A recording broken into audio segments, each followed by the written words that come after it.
88, page 80. Troisième paragraphe. Veine Kemo Shamidbonen alze Adavar Gorem Kinyat Aprishut. Il dit le Ramchal que l'homme, quand il comprend cela et il arrive à ces niveaux de compréhension, que l'homme, il ne doit pas être attaché au matériel. L'homme, il doit savoir, c'est marqué dans la Mishnah, elle dit que pas de melar tochal ou baim bametsamé tushte. De pain, tu vas manger et de l'eau, tu vas boire. La question, elle est la vérité. Vous connaissez beaucoup de gens, vous, qui mangent du pain et de l'eau? Non. Seulement la réponse, c'est qu'en vérité, l'homme, il doit savoir que pour vivre, il n'y a pas besoin de plus que ça. Souvent, les enfants disent, papa, j'ai besoin d'un cartable à $200. On dit, tu as besoin ou tu veux? Papa, j'ai besoin d'une paire de chaussures qui coûte 100 €. Je dis, tu as besoin ou tu veux? C'est pas pareil. Tu as besoin d'avoir les pieds couverts. Tu as besoin d'avoir un manteau. Tu as besoin d'avoir un toit sur ta tête. Tu as besoin de manger un bout de pain. C'est ton besoin. Après le reste, tu veux plein de choses. Tu veux un costume, tu veux un chapeau, tu veux des chaussures. Tu as le droit d'avoir, de vouloir. Mais il faut savoir la différence entre ce que j'ai besoin et ce que je veux. La midata perishut, c'est que l'homme, souvent, il rentre tellement dans la ta'ava, c'est qu'il est plus capable de différencier entre le besoin et la volonté. L'homme, il a besoin de certaines choses, mais il veut d'autres choses. La perishut, est que l'homme, il doit se rappeler qu'on a plein de choses dans notre vie, mais pourtant, on n'a pas besoin. Et l'homme qui réfléchit à tout cela, alors il va doucement, doucement se rappeler Maha'ikar Achaim. Car sichluto mavsidoto, que la personne, s'il va réfléchir, il va penser, il va perdre ve'atmana ben asarim va'chek dula rodefim harakavod umarbi ma'eve. Les gens, quand tu vis avec la société, et les gens, tu te rends même plus compte.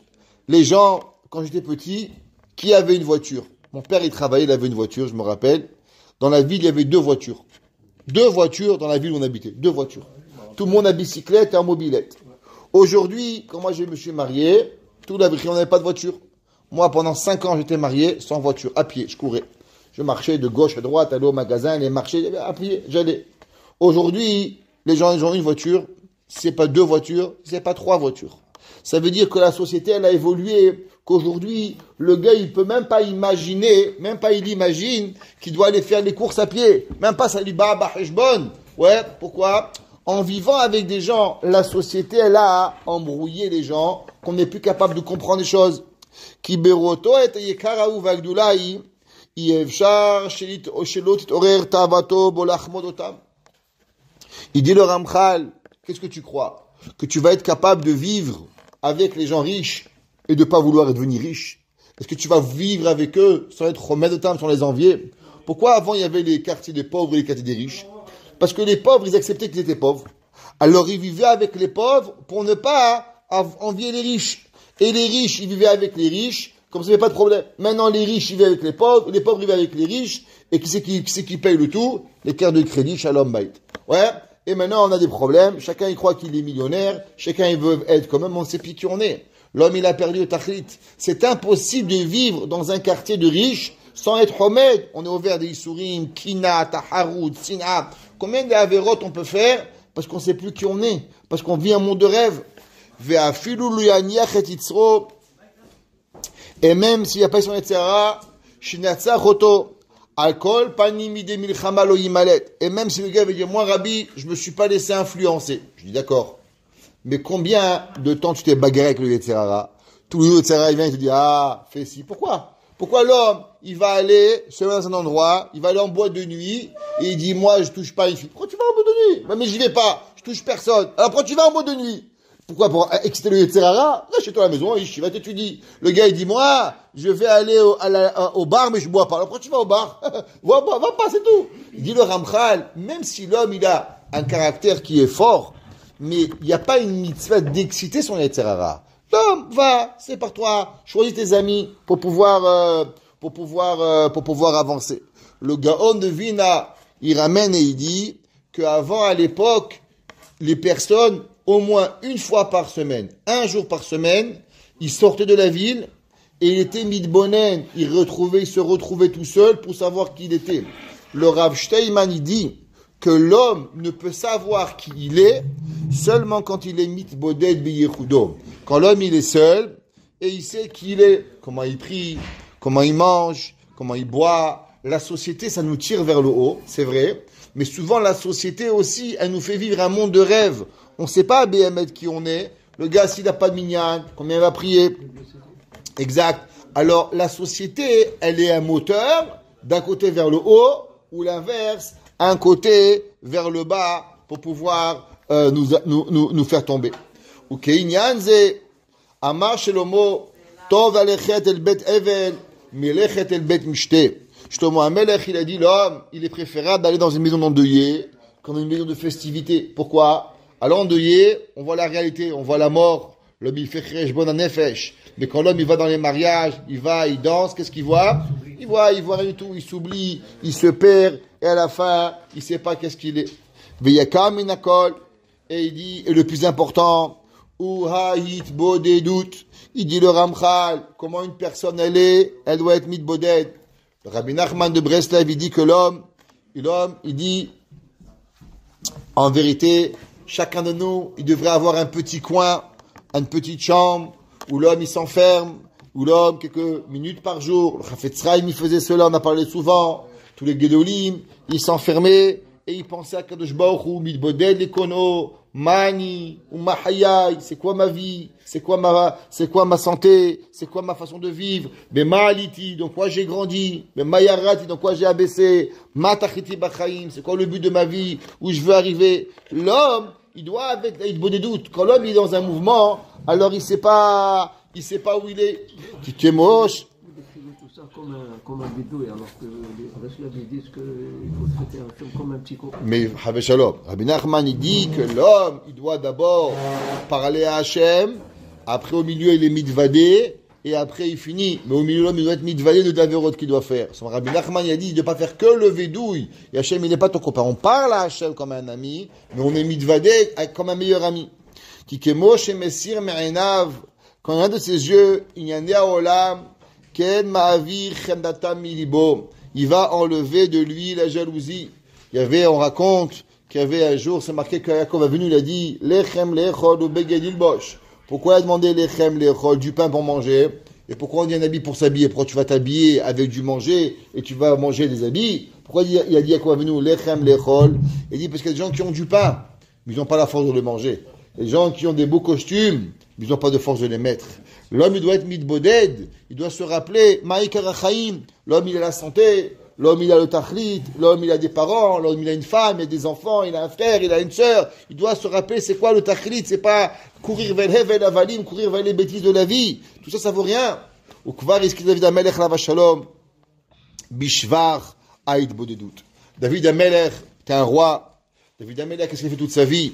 C'est marqué dans Chazal. Pourquoi tous les tzadikim, les avot akdoshim, David Amelech, ils étaient des, comment on appelle ça, des bergers. Pourquoi ils étaient des bergers? Pour ne pas trouver un autre métier. Chazal, ils disent que la raison pourquoi ils étaient des bergers, pour être séparés du monde, pour pouvoir profiter de la des doutes, il faut aller travailler. Tant qu'à travailler, pourquoi travailler en ville? Travailler dans la ville. Au moins, pour faire shachit, pour faire mincha, pour m'arrive. Ouais, il a été là, au moins il n'écoutait pas le lachon hara des gens. Il y avait un jour, un grand rave, le rave de Strasbourg, ouais, de la ville en France, le rave. Et il y avait les shochatim, ils allaient à l'abattoir. Alors un jour, les shochatim, ils ont demandé, bien sûr, les familles, ils ont grandi. Alors ils voulaient, le rave Horowitz, ils ont demandé qu'ils voulaient avoir une augmentation. Alors bien sûr, vous savez, il y a toujours la guerre en France entre les consistoires, les présidents et les rabbins. Les rabbins, toujours les rabbinim, ils veulent augmenter la Torah. Et les présidents, ils veulent abaisser la Torah. C'est la guerre du pour et du contre. C'est comme ça la vie. Alors, ils ont demandé au consistoire, il faut demander un peu mieux les rabbins. Alors, le président dit, mais qu'est-ce qu'ils font déjà les rabbins? Pourquoi on doit plus les payer? Le Rav Horowitz, il a dit, le fait que le Rav, il va à l'abattoir et qu'il doit écouter toute la journée les goyim parler. Et de quoi il parle des goyim? Il parle des bêtises. Le fait juste, oublie le travail qu'il fait, qu'on a mis un juif à côté d'un goy toute la journée, même s'il ferait rien, on devrait déjà le payer cher.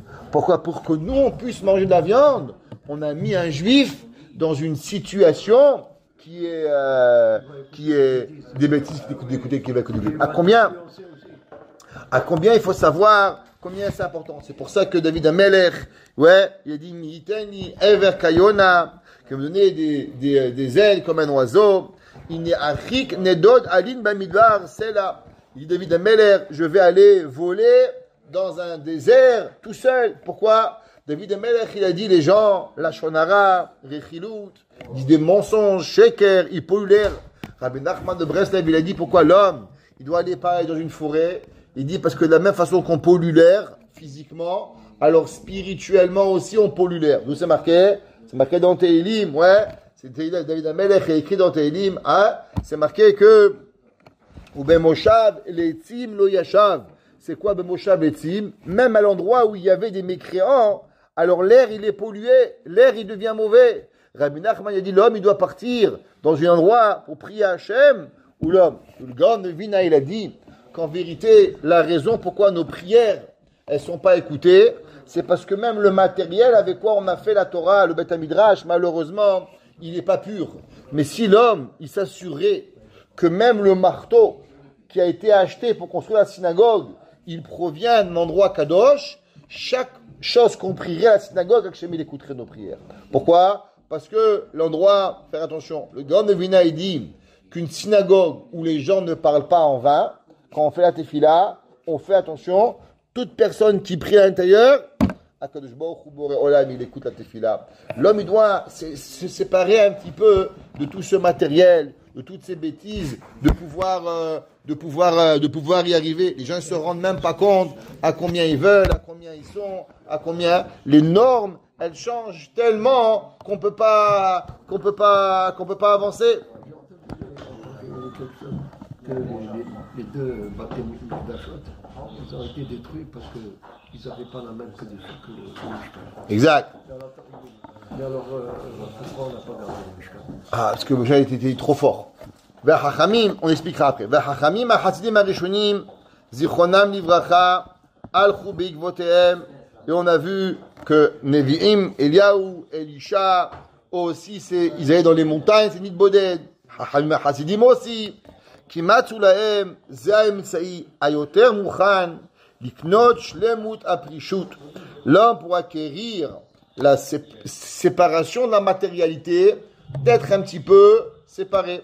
Les ma'an ashelo yevu mavle chavrehem le avil gamem kemotam.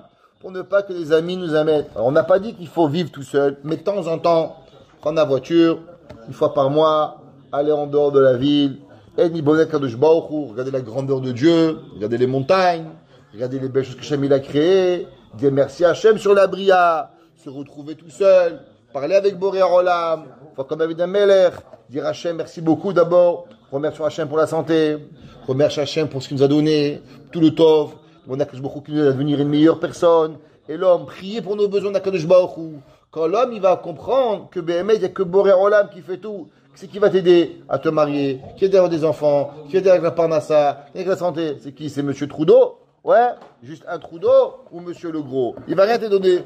Il va rien te donner. Ça colle met Hachem. L'homme, il doit réaliser tout cela. Umima shetzaich leizaer bekniat apirishut. Maintenant, ça c'est la chose la plus importante que malheureusement les gens ne font pas attention. Vous savez, c'est marqué dans le Mirtav Me'Eliyahu. Pourquoi Yaakov Avinu, il a rêvé d'une échelle? Pourquoi Yaakov Avinu n'a pas rêvé d'une montagne qui monte? Pourquoi il n'a pas rêvé d'une pente? Pourquoi il a rêvé d'une échelle?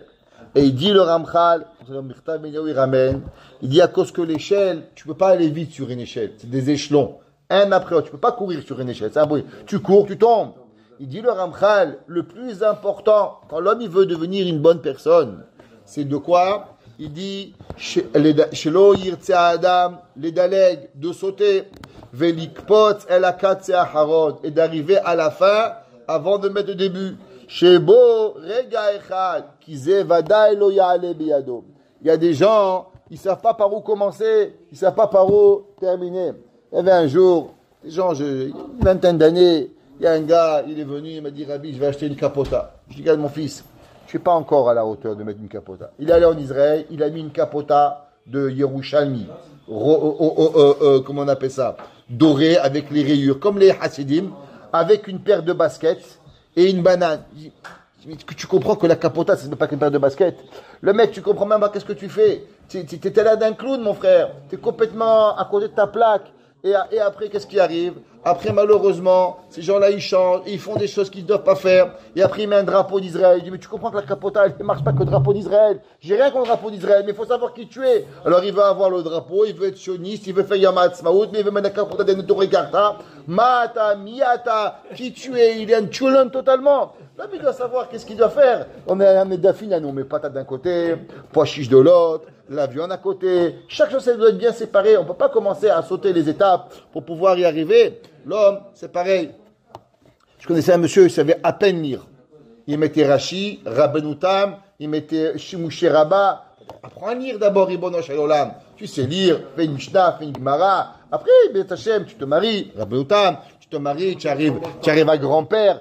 Exactement. Les gens, ils commencent par la fin avant d'arriver. Est-ce que tu fais Shachrit Mincha Mariv 3 prières par jour? Comment tu feras Shachrit Mincha Mariv par jour. Tu mettras Taï Katan tous les jours. Tu mets tes films tous les jours. Tu es Kové et Torah. Non, alors après, on peut avancer. Il y a des étapes qu'il faut faire.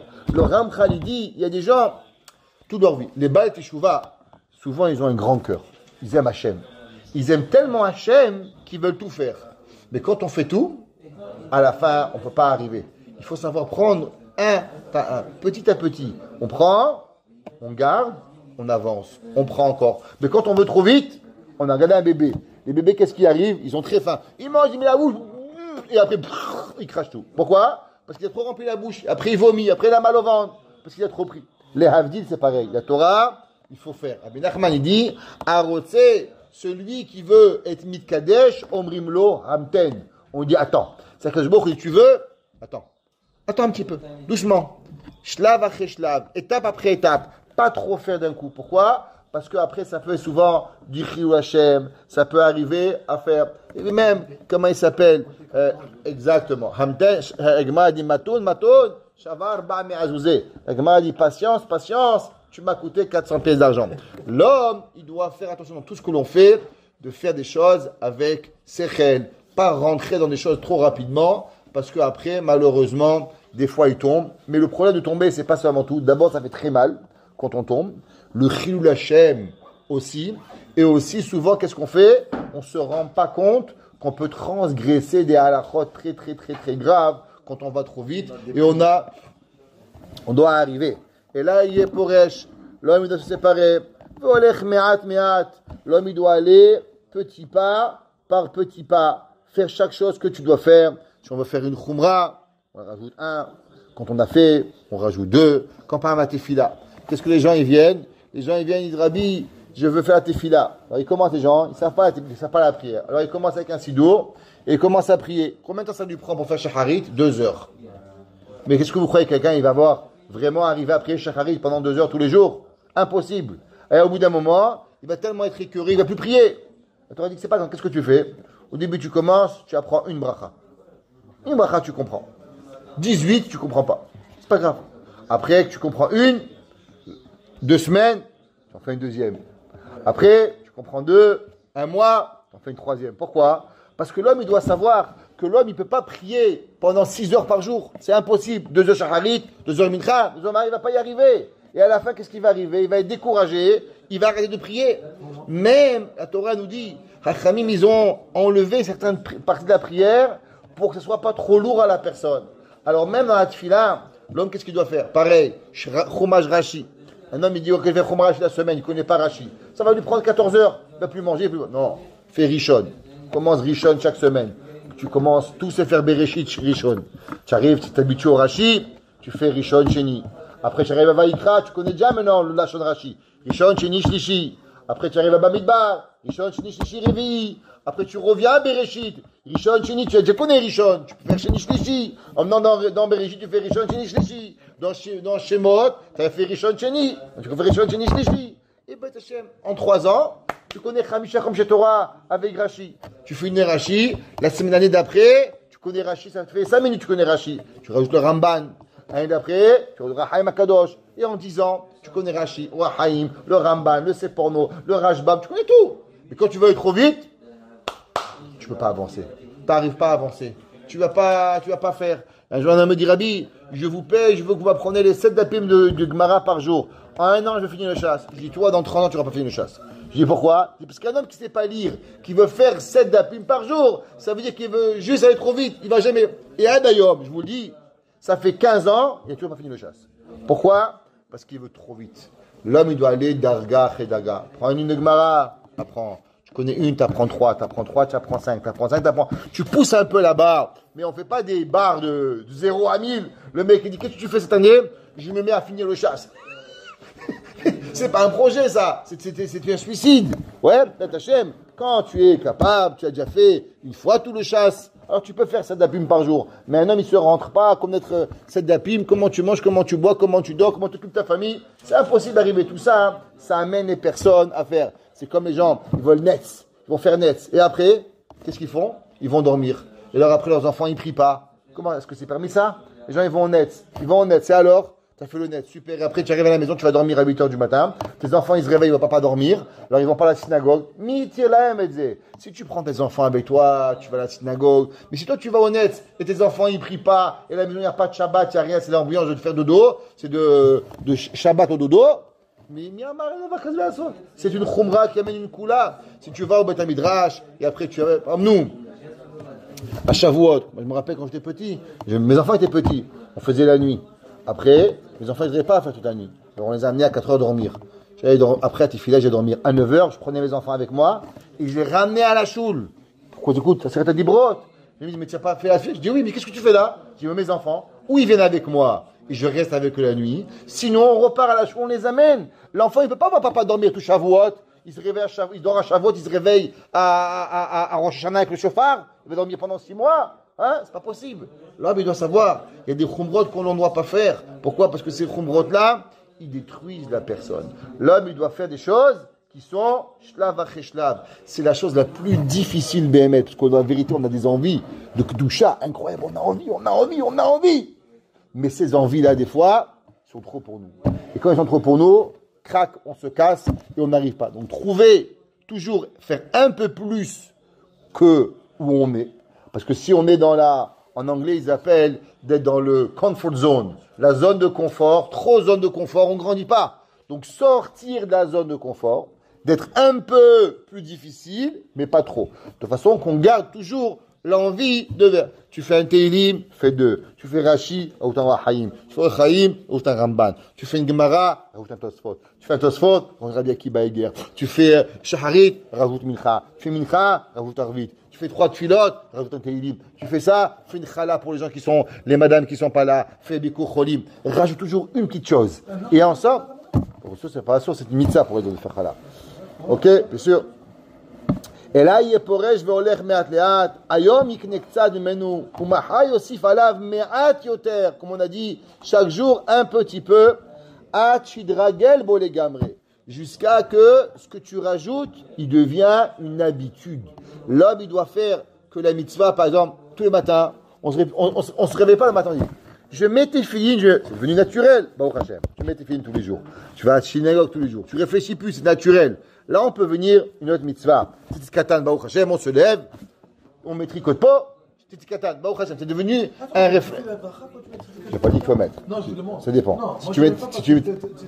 Khazak. Les Séfarades, ils font pas, les Kanazim, ils font. Ok? Alors, on est là, on avance. On vient, après, si on fait un petit chiour, on avance. Bon, on a gagné, Baruch Hashem. Shacharit, on a Tefillin, on a Talit, on a une petite mitzvah. Alors, on peut avancer. Une fois par semaine, on a un autre cours de Torah, on peut faire une autre mitzvah qui nous vient. Quand on a déjà des habitudes qui sont instaurées, on peut venir rajouter. Mais si on est encore en train de se demander, je vais à la prière le matin ou je reste au lit? Qu'est-ce que tu commences à mettre à Ben Outam? Tu n'es même pas encore en train de faire. L'homme, il doit d'abord, quand est-ce qu'il sent qu'il peut avancer? Il dit le Ramchal, quand ce que tu fais, il est déjà devenu une habitude. Quand ce que tu fais, c'est devenu naturel, maintenant tu rajoutes, maintenant tu avances. Et là, pour pas que l'habitude elle te mange, alors Mila il va avancer. Qui a chouvlo, kemo, teva, mamash. Avant qu'on continue le prochain chapitre, on apprend déjà le digne de Prishut, qui est déjà un grand chapitre. Le prochain chapitre, c'est Midat HaTa'ara. Tahara, c'est déjà vraiment très très important. Alors, pureté. Ouais. C'est quoi Mir Tahara? Comment on arrive à la Tahara?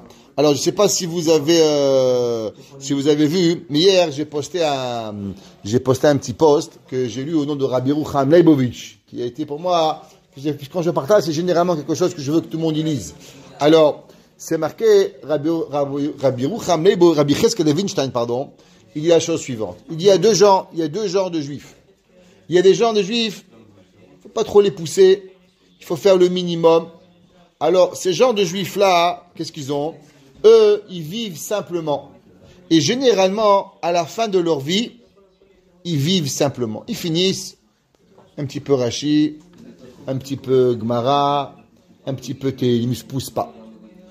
Dit Rabbi Cheskel Levinstein, Mishechai Pashut, Nishar Pashut. Si tu te pousses pas, alors automatiquement tu vas finir ta vie avec le minimum. Mishechai Meromem, celui qui a de l'ambition, alors il devient un homme plein d'ambition. Il dit, quelle est la différence? Pourquoi on apprend les chapitres de Miset et Sharim comme le chapitre de Tahara? Généralement, c'est pour les tzadikim. Qu'est-ce qu'on a? On est Baba Salé, vous et moi. On n'est ni Baba Salé, ni Rabbi Haim Pinto, ni le Admour de Tosh. Alors qu'est-ce qu'on va apprendre le 16e Perek à Tahara? Il dit Rabbi Cheskel Levinstein, comme ça qu'il ramène le Rav Segal dans son livre sur le Miset et Sharim, et il dit, parce que l'homme, il faut qu'il a un jour de l'ambition. Il ramène au nom de Rav Israël Salanter. Rav Israël Salanter, il a dit, quand moi, j'étais petit, j'avais l'ambition de devenir le Gaon de Vina. Alors je suis devenu Rav Israël Salanter. Mais si j'avais eu l'ambition de devenir Rav Israël Salanter, alors peut-être un juif Shomer Shabbat j'aurais été. Et Béhémet, c'était le discours que Rabban Sitruk il a fait à Bar Mitzvah. À Bar Mitzvah, Rabban Sitruk il est venu, il a dit qu'un homme réussit seulement 30% de ses rêves. Il dit un homme qui rêve de devenir millionnaire, alors peut-être qu'il sera centaines de milliers de dollars. Un homme qui rêve d'être bien, sera pauvre. Un homme qui rêve d'être Shomer Shabbat, il mangera kasher. Un homme qui rêve de devenir rabbin, alors il sera Shomer Shabbat. Un homme qui rêve de devenir le Gadol Hador, alors il sera rabbin. L'homme, il faut qu'il ait de grandes ambitions. Pourquoi on laisse faire Miyat Tahara? Si on s'arrêterait là, alors on pense que ça suffit. La Torah dit attention, regarde, tu dois ambitionner. On doit avoir de grandes ambitions. Un homme il doit avoir une ambition d'être le Gaon. Un homme doit avoir l'ambition de connaître le chasse. Un homme doit avoir l'ambition de connaître le Zohar. Un homme doit avoir l'ambition de connaître toute la Torah Kula. Tu vas pas y arriver. Mais au moins tu sais que ça existe. Au moins tu sais qu'il y a des gens qui connaissent toute la Torah Kula. Tu sais qu'il y a des gens que leurs yeux, ils sont Kodesh Kodashim.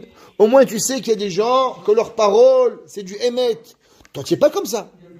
Mais comment tu vas apprendre l'ambition si tu sais même pas que ça existe? À travers le 16e chapitre, il dit, le Rav Segal, l'homme, souvent il ne pourra pas y arriver. Mais savoir que dans la vie, il y a une ambition de grandir. L'homme, il ne peut pas rester. Aujourd'hui, les gens, ils se suffisent du minimum et ils n'ont pas d'ambition. Ils n'ont pas d'ambition de Torah. Ils sont là, ok, on mange, ok, on étudie. Il n'y a pas ce qu'on appelle des Hassagot.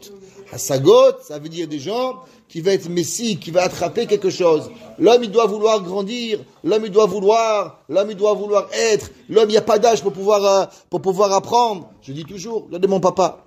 Toute sa vie, il a travaillé. T'es un chochet. Le jour où il a arrêté, à la makom. Toute sa vie, il a voulu être un avrir collègue.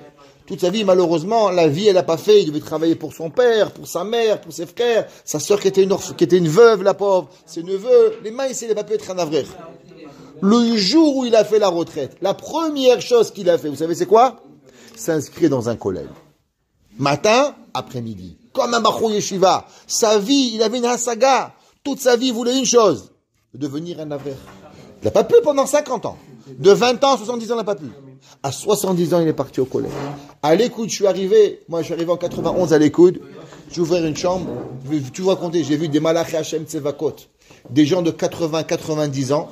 En train d'être écrit, il y avait un jeune Roche Kohen, ils écrivaient, j'ouvrais la porte, je vais jamais oublier, chaque fois que je revois ça, je pleure, des gens de 80 ans qui arrivaient en chaise roulante, arriver au Kollel. Qu'est-ce que c'est ça? Mais c'est le Kollel du troisième âge. C'est quoi? Mais c'est tous des balais bâtis qui ont travaillé et que quand ils font la retraite, ils viennent d'Avrer.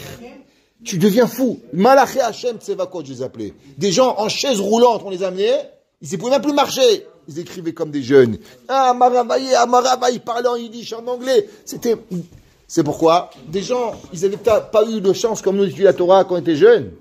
Mais l'ambition, elle n'a jamais quitté. Et le jour où ils sont devenus le jour où ils sont venus, ils ont eu la possibilité, quand ils sont venus, il n'y a pas d'âge. Ni 30 ans, ni 40 ans, ni 50 ans. On peut venir à Beth Midrash, on peut vouloir étudier. Et l'homme, il doit avoir de l'ambition. La seconde partie du Mitzvot Sharim, maintenant jusqu'à la fin, c'est principalement, pas tellement dans le Tachlit, comment l'homme il peut y arriver, mais c'est surtout pour nous apprendre comment l'homme, il doit ambitionner. À quoi il doit ambitionner? C'est quoi devenir un homme? Un homme devenir un Malach Hashem Tsevakot. Comment c'est possible? Alors du 16e chapitre jusqu'à la fin, on va apprendre à ambitionner, à devenir des hommes extraordinaires. Baruch Hana Elolam. Amen ve Amen.